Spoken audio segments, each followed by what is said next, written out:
Ladies and gentlemen, the President of the United States.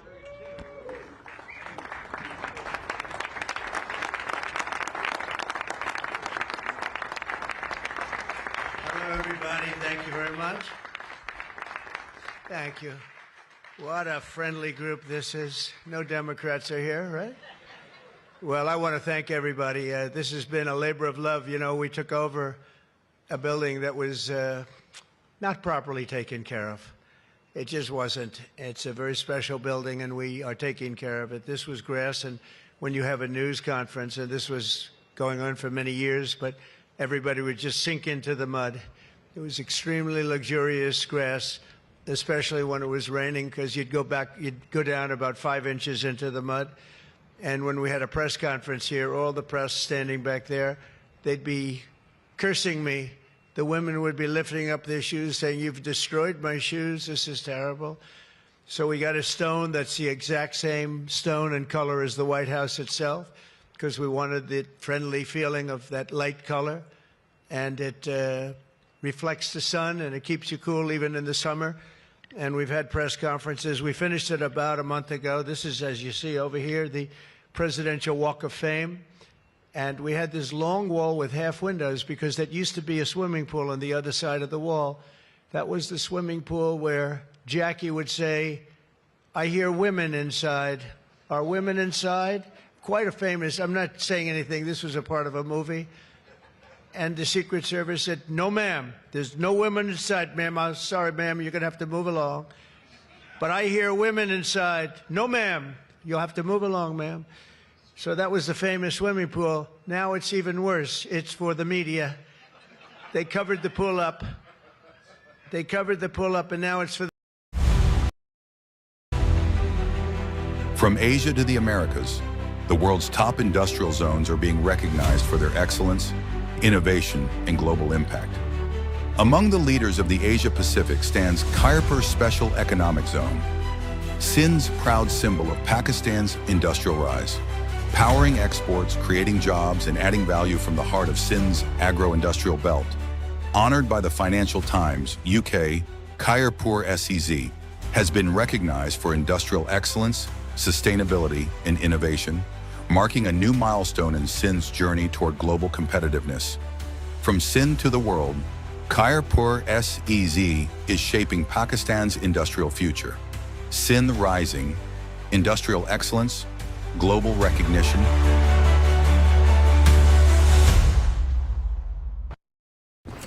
Ahmad बेटा चलो उठ जाओ। मम्मा हाँ पेट में बहुत दर्द है। कैविटी है क्या? मैं स्कूल कैसे जाऊंगा? आज फिर स्कूल छोड़ो। ओके मम्मा। तुम ना एक्टिंग स्कूल जाओ, अच्छी कर लेते हो ड्रामेबाज। हर माँ जानती है कि कोलगेट मैक्सिमम कैविटी प्रोटेक्शन का फ्लोराइड और कैल्शियम बूस्ट दे पूरे 24 घंटे तक कैविटी से हिफाजत। 24 घंटे तो कैविटीज का कोई चांस ही नहीं। Colgate maximum cavity protection. And this is used sometimes for evening, where we've had some incredible people for the evening, and some of the big foreign leaders have been coming. And most excitingly, on the other side, you see the fence and the wall. We're building a world-class ballroom. You know, for 150 years, they've wanted a ballroom here. We don't have a ballroom. We have a little cocktail area, but we don't have a ballroom. The East Room, it's called, is a very small cocktail area. It holds about 88 people if it's tight. And I said, if I do this again, I'm going to get a ballroom built, and we're putting up our own money. With the government is paying for nothing. You probably hear the beautiful sound of construction to the back. You hear that sound? Oh, that's music to my ears. I love that sound. Other people don't like it. I love it, Josh. I think when I hear that sound, it reminds me of money. In this case, it reminds me of lack of money because I'm paying for it, so it's the opposite.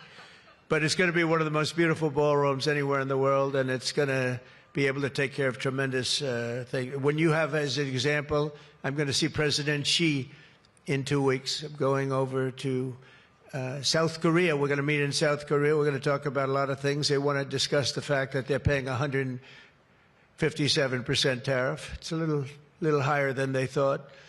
And we're doing very well. I think we're going to do well in that negotiation. We've done well, as you know, with Japan, with South Korea, with Europe. The European nations got together. We made a deal. And it was all based without the tariffs. You could have never made the deal.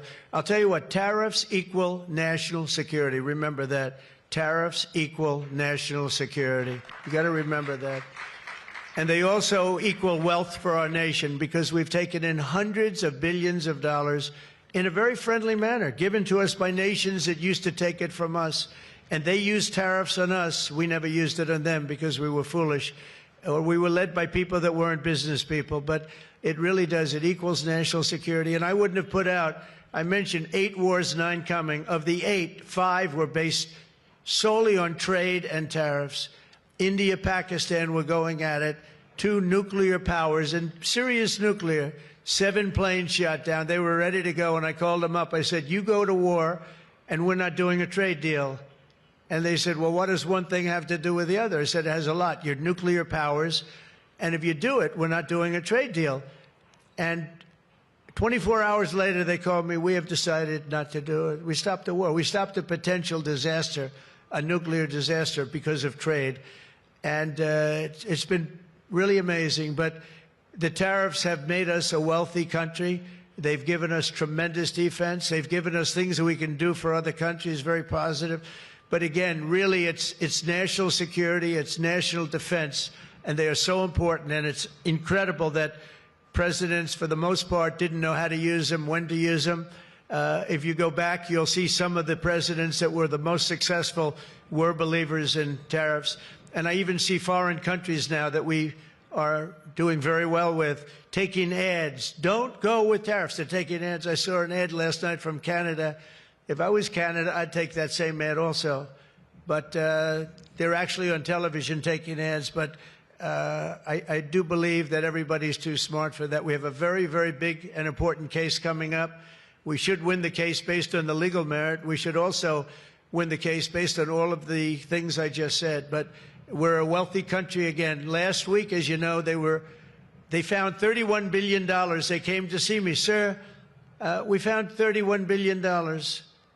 They said, we don't know why. I said, was this a good find or a bad find? It was a good find. It was a plus 31. We're used to finding negative 31s, right, for the last 30 years. I said, check the tariff shelf. Well, those tariffs haven't kicked in. Yes, they did. They kicked in 2 months ago. Check it. He comes back 2 hours later. Sir, you were right. We have an additional $31 billion, billion, not million, Lindsay, billion, that we just found from tariffs. They kicked in earlier than we thought. You were right.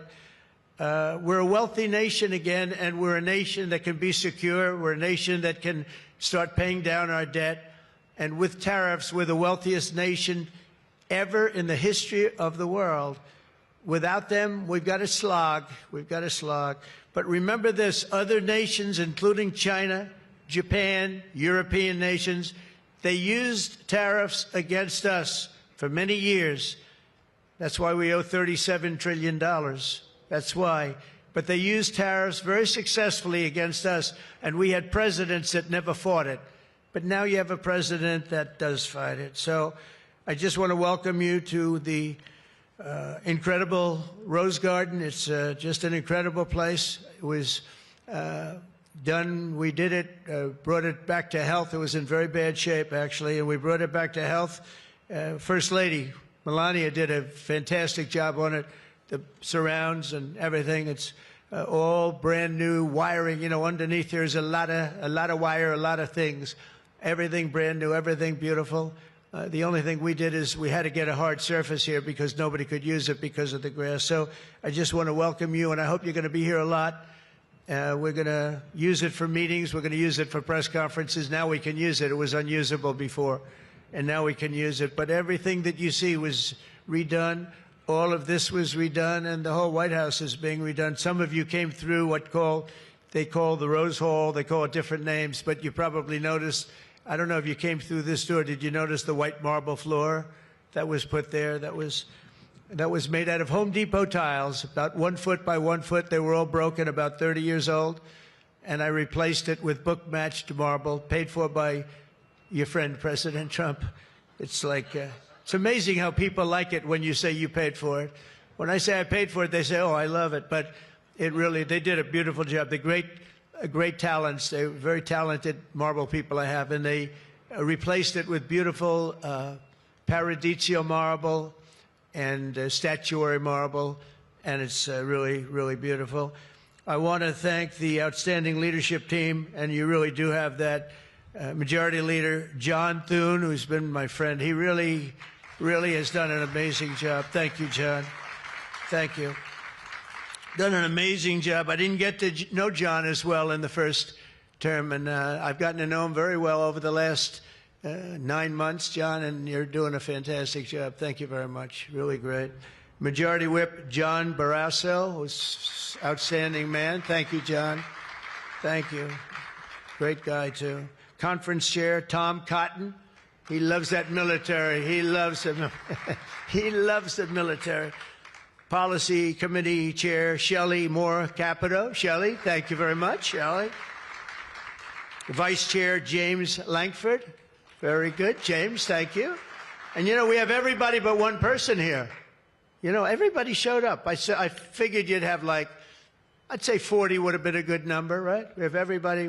We're just missing one person. You'll never guess who that is. Let me give you, he automatically votes no on everything. He thinks it's good politics. It's really not good politics. He's an automatic no. But I don't know. Look, if he wanted to come, I'd probably let him come, right? I'd let him come.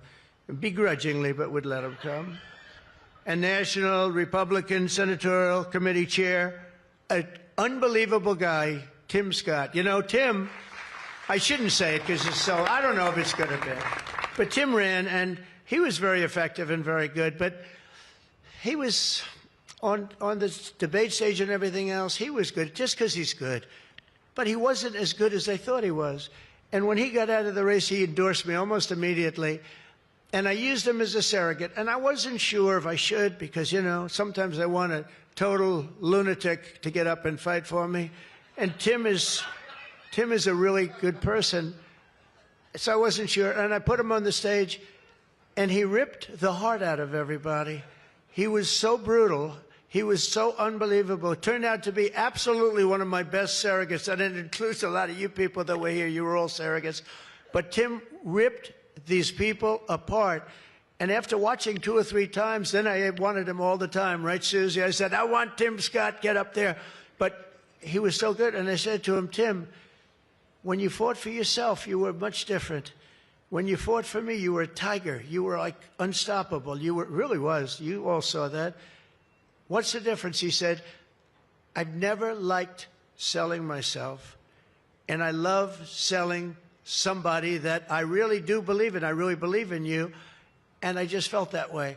And it was so nice the way he expressed it. And I want to tell you, you are a champion. You are a winner, and congratulations. Thank you very much.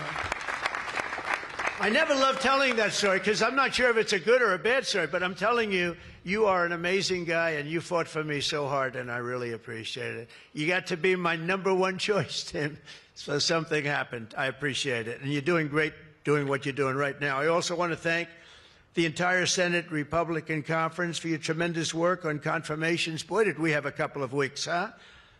We had some, I signed like 150 of them, and I didn't use an auto pen, by the way. I signed. You know, when you're signing these important, like a general getting approved from 3-star to 4-star and all of these different things and big confirmations and, you know, big stuff, you really have an obligation to actually sign it, I think. You probably noticed right there, number 40. Everything you need in chat is here, like your DMs and even your channels. But there's a ton more you can do. Chat conversations can lead to so many new ideas, and now you can turn those ideas into action with just a couple of clicks. Any chat message can be turned into a task like magic. Simply select the message you want to turn into a task and click Create Task. You can create the task details manually, or you can create with AI and have the task name, details, and assignees created automatically based off context from the conversation, just like magic. ClickUp Chat is available now. Check it out and thank me later.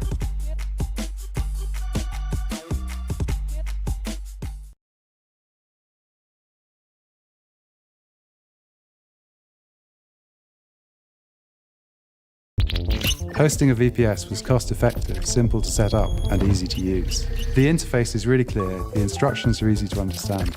It's just the information you need when you need it. Everything I want to do is possible. Whatever you want to create, you can write your own story and bring your ideas to life with hosting a VPS.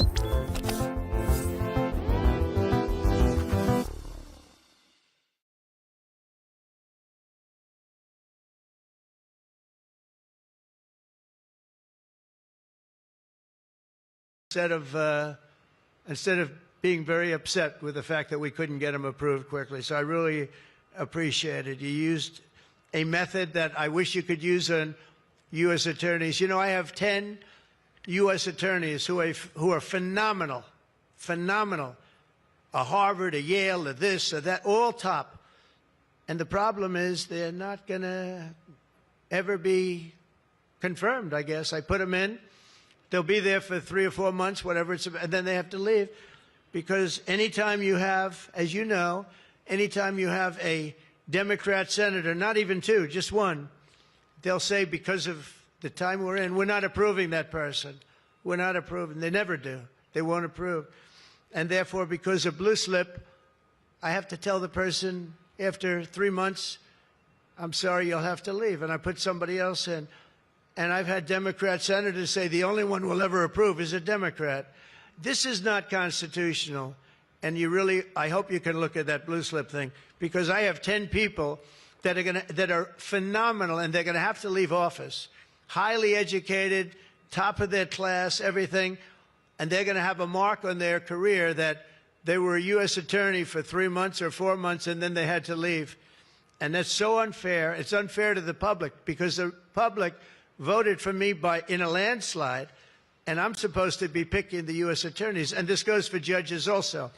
But actually more so even for the U.S. attorney with the blue slip.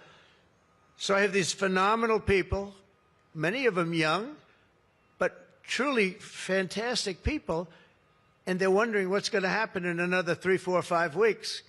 They're going to have to leave office. I think it's a shame, and I hope you can do something about it, because I'd like to tell those people, you know, we put you there, and you're not going to have on your resume for the rest of your life, you were there for 4 weeks or 6 weeks, and you left like you got canned. So I hope you look at that. Very important. And after your pivotal changes to the Senate rules last month, as a result, this is what you did, the unprecedented obstruction by the Democrats. We've confirmed more than 175 public servants, people that are phenomenal, to keep posts, and that's just been over the last couple of weeks. It's an unbelievable thing what you've done, John, all of you together. So working closely with me and House majority, the Republican Senate also gave us the largest working class tax cut in American history, and you passed the Lake and Riley Act to throw illegal alien criminals out of our country. You passed the Genius Act and the Take It Down Act with the support of our wonderful First Lady. By the way, she got actual support from the other side. It was bipartisan. I think Rand didn't vote for it again, but I think it was only Rand. You had bipartisan support other than maybe Rand. But another one I'm going to ask you to vote for, and it's in the House now, and I hear it's doing well in the House, James. It's Kate's Law. A young lady named Kate Steinle, I remember it so well, probably 8 or 10 years ago now in San Francisco. She was holding hands with her father on the San Francisco pier, looking out into the water. This beautiful, everything was beautiful, but the person wasn't beautiful that did this. And this was an illegal alien that came into our country 5 times, was thrown out 4 or 5 times, I don't even know, but a lot, and came back and shot her through the head. And she went down and she looked at her father, Daddy, Daddy, something happened, and she immediately passed away in his arm. And, I mean, you can imagine, it was so sad, such a beautiful, beautiful, beautiful person. Father was destroyed, you know, virtually destroyed. And they passed they wanted to pass what they call Kate's Law, and it's now, again, in Congress, and I hear we're going to get it passed in Congress, and when it gets up to the Senate, I hope you guys can pass it. And basically, very simply, it says that if you're an illegal alien and you come in and you get thrown out, if you come back and get caught, you have to spend 10 years in jail. Very simple. Very simple. If they would have had that, Kate Steinle would be alive today. That was a big event at the time. If you remember Bill O'Reilly, for those of you that like Bill, I think I like Bill, but he was the one, he devoted his life to that law, trying to get it passed. I think it's time that we pass it so that if you get taken out of the country and you come back illegally, knowing that this law is in existence, you go to jail for a 10-year period, and it's going to keep the repeat offenders from coming in. It's going to really keep them from coming in. Senate Republicans have already voted 11 times to get our government back and open for business. We have record business. We're going to be, I think, by the time I hit month number 12, I think we're going to have $20 trillion of investment. We're over 17 right now. As an example, President Biden had less than $1 trillion for 4 years. We're going to have $20 trillion in less than 12 months, and we're over 17 trillion right now. So it's the largest amount in our country by far, by many times. That's in our country. But here's the one. It's the largest amount in the history of the world. There's never been a country that's had anywhere near 17, or it will be 20, and it's going up fast. A lot of it's because of tariffs, because they're coming in because they don't want to pay tariffs. In other words, they make their product in a certain country, and they used to just send it in here, and there was no charge, absolutely. Now, if they have to pay a 20%, 30%, 50%, 100%, or 2% tariff, they say, well, it's better if I build my plant in the United States. It always amazed me I did this first term. We had the greatest economy in the history of our country in first term. We had COVID, and we did a good job with that. That was a curse for every country in the world. It was terrible. But we had the greatest economy we ever had.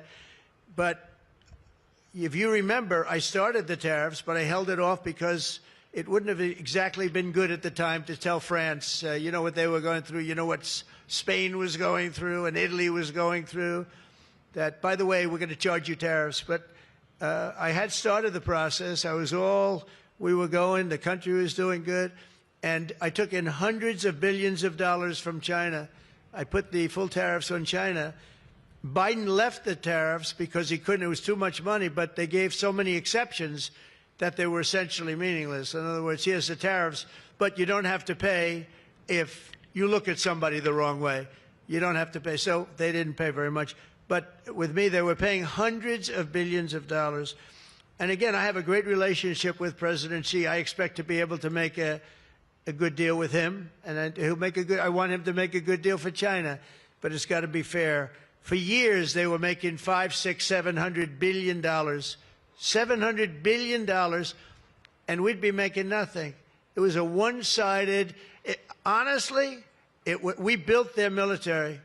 We built China's military with the money that we lost for so many years getting ripped off.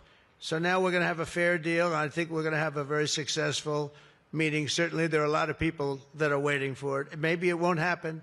Maybe it won't happen. Things can happen where, for instance, maybe somebody will say, I don't want to meet, it's too nasty. But it's really not nasty, it's just business, and we're gonna do a good job representing you people and representing the people of our country. Unfortunately, in a craven and pointless act of partisan spite, Chuck Schumer, who I've known for a long time, and the radical left Democrats are holding the entire federal government hostage to appease the extremists in their party. And they are extreme. I mean, I've never seen anything like it. They're extreme, and you know what? We had a landslide election. We won the popular vote by a lot. We won the swing states, all 7. Remember, they said, oh, if Trump could get 3 swing states, he'd be.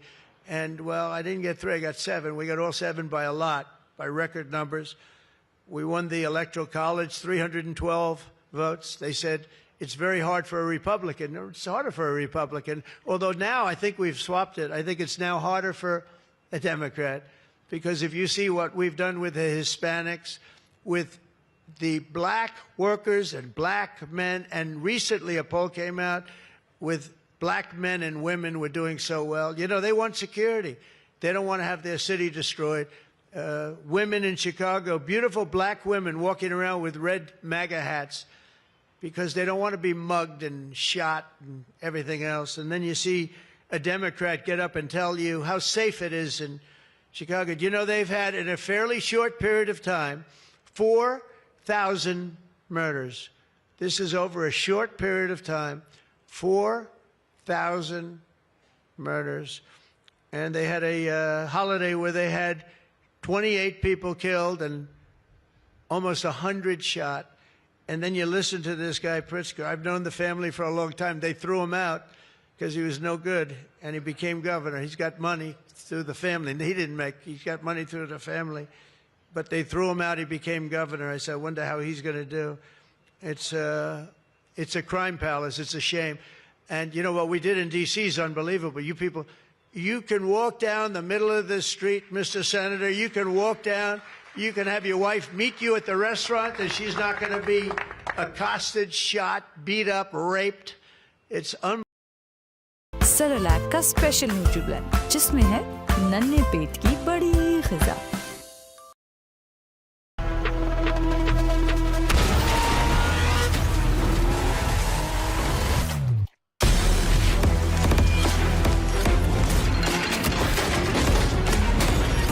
ZIC High-Tech Lubricants Limited. In my opinion, the capital of the world. They come from Iowa, they come from Indiana, they come from Florida. You call up the parents, I'm sorry, sir, your son has been shot and killed. We have no crime here now. We have no crime. And the National Guard has been unbelievable, the job. Unbelievable. And you know, it also looks better. I do a tour, I hop in that beast. I feel very safe in the beast. The windows are this thick. But I hop in the beast and I tell the Secret Service, let's drive around town. I used to do that myself. I could drive myself around. I actually like that better. But now I don't think it's a good idea. But we drive around in the streets. The place is looking much, the grass is good, the fences are down, there's no tents, there's no anything. We are looking like it's just a whole new look. And the most important thing, there's no crime. And we're going to fix the roads. We have great pavers. We're going to fix the medians in between the roads, which are half of them are falling down. We're going to take some of the tiles off the bridges, the tunnels that you have. They've been up for 40 years. They're rotted. And we'll put up brand new, gorgeous white tiles like it's supposed to be. But this place is looking really good. And we haven't even started the real fixing up of the town. We're getting rid of the graffiti. You notice there's almost no graffiti anymore. A lot of that beautiful statuary marble had red graffiti all over it, had bad signs up, and it stopped. We've taken out 1,700 career criminals and people that came in through an open border. They came in through Biden's open border, and we've taken them out. The thing having to do with all of the elements in the great, big, beautiful bill, I'll tell you, it's amazing what we've done.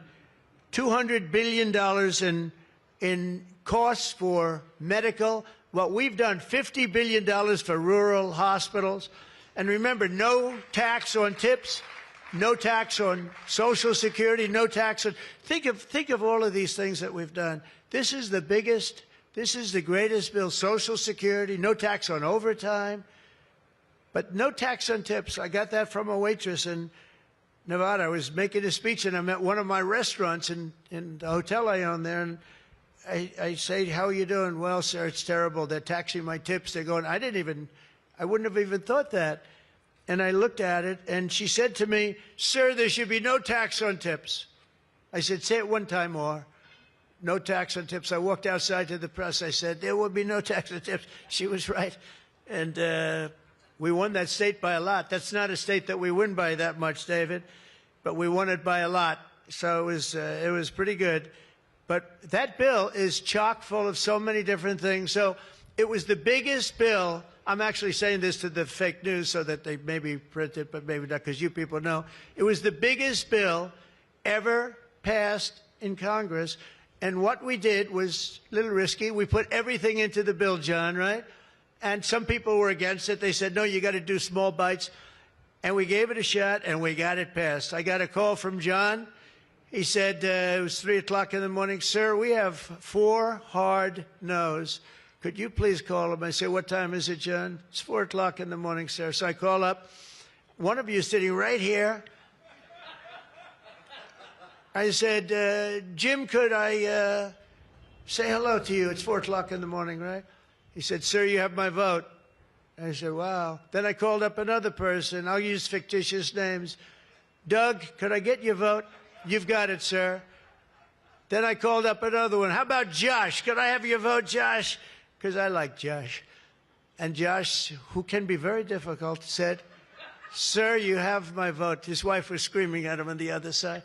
Sir, you have my vote. But I called people, and they weren't really hard-nosed. They wanted a little attention, unfortunately, at 4 in the morning. Sometimes I like the ones that don't like the attention, but we'll take it anywhere we can. And we got it passed, right, John? And nobody thought that could happen because you have a small majority. And in the how about in the House, we had a majority of 3. We actually went down after that for a period of about 2 months. We went down to a majority in the House of 1. And I kept saying, you know, because I'll tell you, Mike Johnson's great. The team, these 2 teams, did you ever see 2 people more different? One's tall, one's slightly less tall. We want to be polite. They are very different people, but they're the same in terms of talent. They did the 2 guys, and they get along incredibly well. We all do. We get along great. But we passed a bill. We don't need to pass any more bills. We got everything in that bill. There's nothing else we have to put. We got the largest tax cuts in history. We got the extension of the Trump tax cuts. We got all of these things. And, you know, remember, they lie. They will look at I saw it the other day, they were talking about, I call it the great big beautiful bill, but that's what it is, the great big beautiful, the biggest bill ever passed. And what they say, they make up stories. And I saw they were interviewing a senator, and they said, well, what's wrong with their bill? He didn't know what to say, because there's nothing he could say. Taste, preserved, untouched, pristine. Innovation that mirrors nature. Redefining freshness. Feel the most at home. At home. Electrolux, for better living. Death. Theirs is death, because they're going to lose Medicaid, they're going to lose Social Security, they're going to lose Medicare. All of those things are going to be gone because the whole country would be bankrupt, and you're not going to have any kind of medical insurance. So with us, it's the opposite. And it's a great bill. We don't need any more. And I want to just say, from the beginning, our message has been very simple. We will not be extorted on this crazy plot of theirs. They've never done this before. Nobody has. You always vote for an extension. Chuck Schumer and the Senate Democrats need to vote for the clean, bipartisan CR and reopen our government. It's got to be reopened right now. We're not doing that. They are the obstructionists. And the reason they're doing it is because we're doing so well. We're doing well all over the world. We're doing well with the close to $20 trillion that I just told you about. It will be that number, but even if you take it down to over 17, that's a guarantee. We're doing well with everything. Car plants are pouring back into our country. AI plants, we're leading, we're dominating China right now in AI. And I did something that I think you'd like, because we have an old grid. It's a tired grid.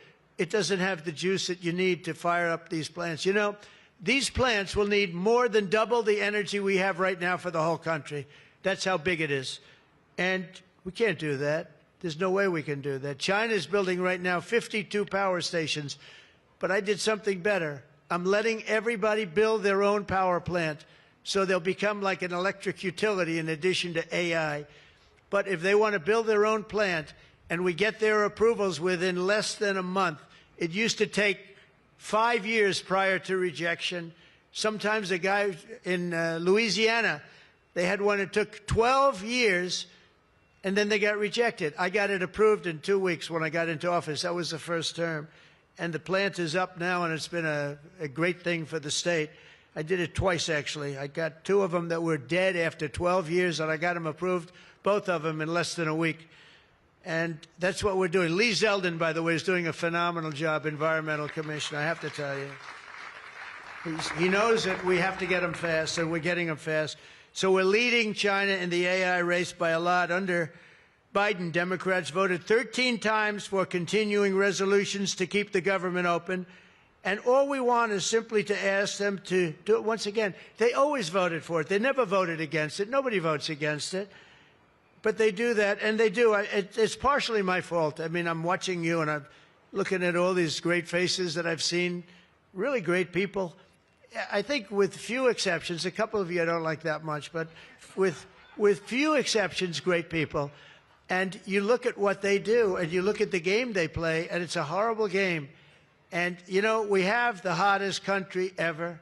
This is the hottest country anywhere in the world. And I say this, I'm sure you've heard me say it, but I was over in the Middle East, and the King of Saudi Arabia and others also said essentially the same thing. They said, you know, President, a year and a half ago, your country was dead. We never thought we'd see this. And right now, you have the hottest country anywhere in the world. We do. We have the hottest country anywhere in the world, which tells you about leadership, and that includes your leadership. So as you know, my door is always open to anyone. It's not like that AOC. How about her, where she said, she's talking about having rebellions and everything. She said, well, my door is always open. But she's not the leader. I'm sure the leaders felt very nicely about when she said her door is open. Who the hell wants to go into her door anyway? She doesn't know what the hell she's talking about. She's the one that started. You know, I remember, I'll never forget, she never took a course on the environment. And I watched her one day, and she was on television. She said, yes, our planet will be dead within 12 years. That was a long time ago. Our planet was supposed to be dead. Remember the 12-year theory? We were environmentally dead. Now, these people, they've got an agenda that nobody quite understands. The good news is they don't understand it either. They really have no idea. But the people do. The people understand. We're giving you the biggest tax cuts in history. All of these things, it all adds up that we should do fantastically well in the midterm. The only thing wrong with the midterms is that statistically, when you look, a president gets elected, and for some reason, and nobody, even the great John Thune, cannot explain to me, for some reason, even if he's a reasonably good president, and we've had success like nobody, but for some reason, you lose the midterms. I don't know why. I mean, the odds are tremendously against, like 92% or something. It doesn't make sense. If you have a great presidency, it only makes sense that you win the midterm. So there should be no reason for it. Somebody's going to explain there might be some dark, deep psychological reason where they want to vote the opposite way. I don't know what it is, but we have to win the midterms. Otherwise, all of the things that we've done, so many of them are going to be taken away by the radical left lunatics. I mean, we're going to end up with a communist mayor in New York. Can you believe it? A communist. Remember, I would always say, we will not have a socialist elected in our country. Remember, I'd say that all the time. Coca-Cola Magical offer के साथ जीतो लाखों 350 ml bottles बिल्कुल free. I didn't tell a lie. I didn't tell a lie. I was right. We'll have a communist, not a socialist. But we've already seen the impacts of the dangerous game that they're playing. Democrats are causing delays in our air traffic control system. So important. We wouldn't have had, you know, this Pete Buttigieg, he spent billions of dollars on fixing the air traffic control that used copper wire going into glass wire. Any union electrician here or any non-union electrician would say you can't hook copper into glass. It doesn't work. They spent billions of dollars. They turned on the system, and it was stone cold blank. We're getting a brand new system. We have bids out now. We have 3 great companies bidding. And I want one bid. Sean Duffy's doing terrifically. I want one bid.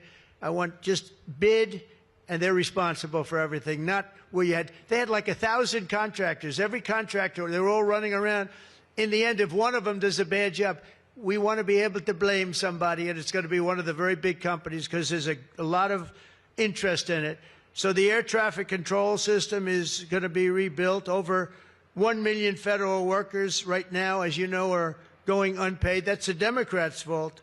And children, tourists, unable to visit the museums in Washington, D.C., that we now have beautiful, safe streets, but we don't have the museums open. We should probably just open them. But we are doing things that nobody's ever done, nobody's ever seen. So all of this and the pain that the Democrats have caused during this reckless and completely unnecessary affair, and you could call it the Schumer shutdown or the Democrat shutdown, you can call it whatever you want. And I will say this, that we have Darth Vader. You know Darth Vader, right?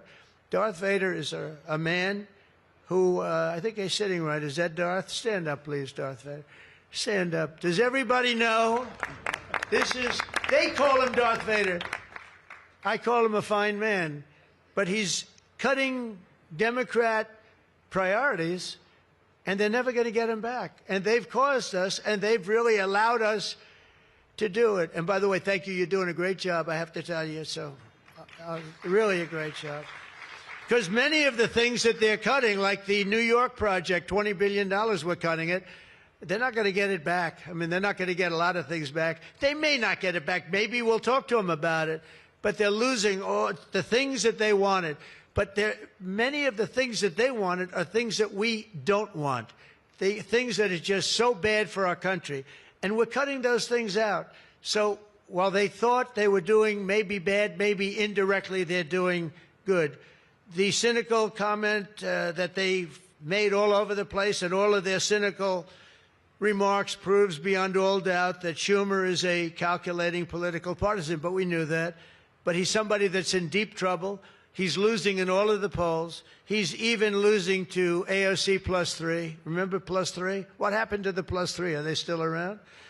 I had one. I met when I was at the United Nations, I met the president of Somalia.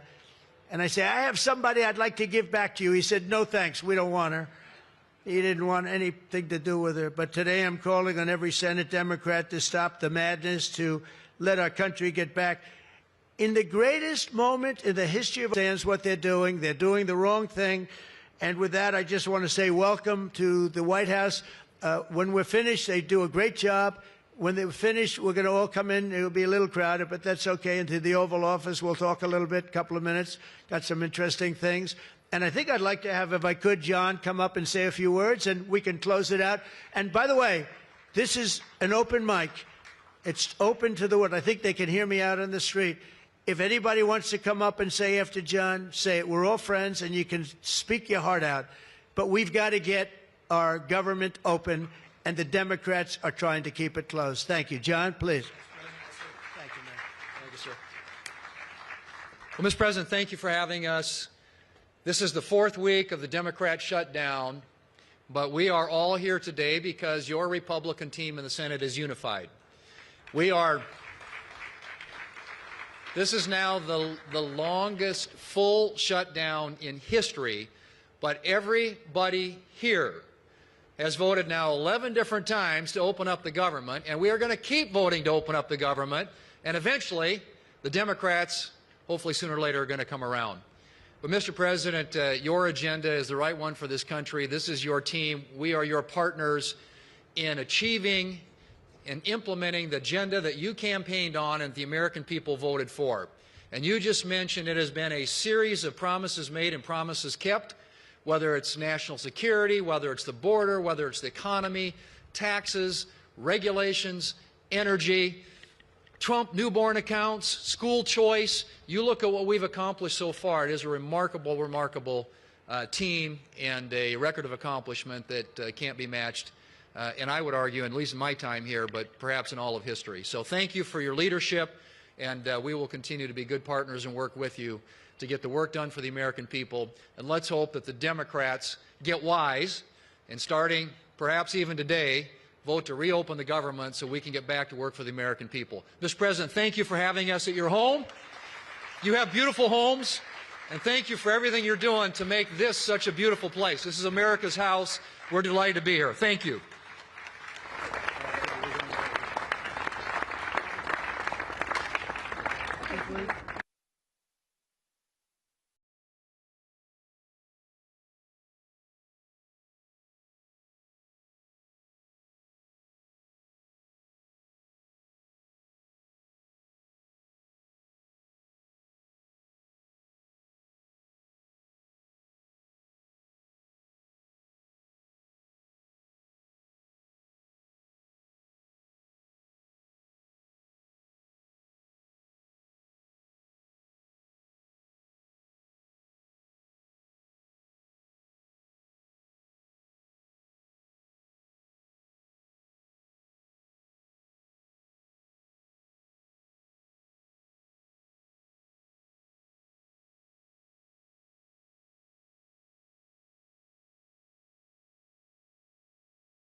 Kindly be seated.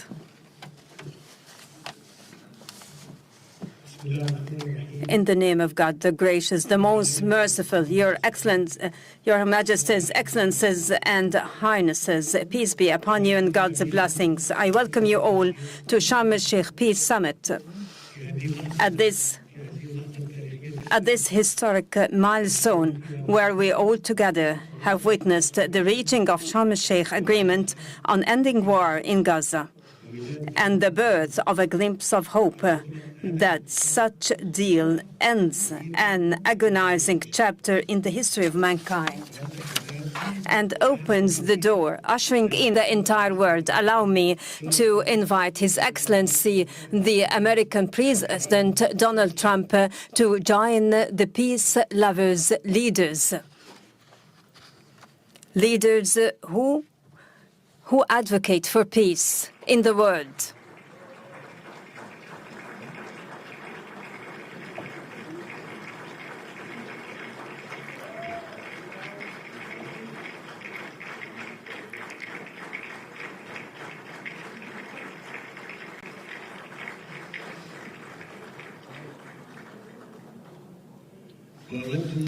And I would like to express our profound appreciation to Your Excellency at this critical circumstance reflected in your proposed plan for ending this tragic war, a war during which humanity incurred significant losses. I would like to thank our partners in United States, Turkey and Qatar for their dedicated efforts, and I reiterate our support and aspiration to the execution of this plan, creating the essential political horizon for the implementation of the two-state solution, for it is the only pathway to the fulfillment of the legitimate ambition of both Palestinian and Israeli peoples, turning over the conflict page and safely live.